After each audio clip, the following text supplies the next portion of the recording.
मुझे लगता है कि जो काम चल रहा है तो समयबद्ध तरीके से वो काम चल रहा है और एक भी बूंद पानी नहीं जाएगा, ये जो शब्द है वो बिल्कुल पक्का, एक भी बूंद पानी अगले सालों में नहीं जाएगा कुछ दिनों के बाद, ये मैं आपको कह सकता हूँ। भारत और पाकिस्तान के बीच सिंधु जल संधि को लेकर तनाव एक बार फिर सुर्खियों में है।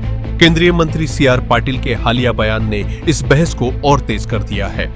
उन्होंने कहा है कि भारत अपने हिस्से के पानी का पूरा उपयोग सुनिश्चित करने की दिशा में तेजी से काम कर रहा है। 1960 में हुई सिंधु जल संधि के तहत भारत और पाकिस्तान के बीच नदियों के जल बंटवारे की व्यवस्था तय की गई थी। दशकों तक यह समझौता दोनों देशों के बीच बना रहा, लेकिन हाल के वर्षों में आतंकवाद और सीमा पार गतिविधियों को लेकर भारत का रुख अधिक सख्त हुआ है। भारत अब किशनगंगा और अन्य जल परियोजनाओं के जरिए अपने हिस्से के जल संसाधनों का अधिकतम उपयोग करने की रणनीति पर आगे बढ़ रहा है। सरकार का कहना है कि देश के अधिकारों और विकास परियोजनाओं पर किसी तरह का समझौता नहीं किया जाएगा।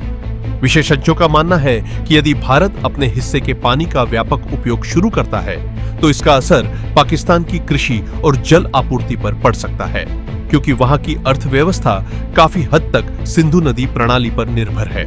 हालांकि सिंधु जल संधि एक अंतर्राष्ट्रीय समझौता है और इसे पूरी तरह समाप्त करना आसान नहीं माना जाता, लेकिन भारत के हालिया संकेतों ने यह स्पष्ट कर दिया है कि अब जल संसाधनों को लेकर उसकी रणनीति पहले से अधिक सक्रिय और दृढ़ होने वाली है। फिलहाल सबकी नजर इस बात पर है कि आने वाले समय में भारत और पाकिस्तान इस मुद्दे पर क्या कदम उठाते हैं और इसका क्षेत्रीय राजनीति पर क्या असर पड़ता है।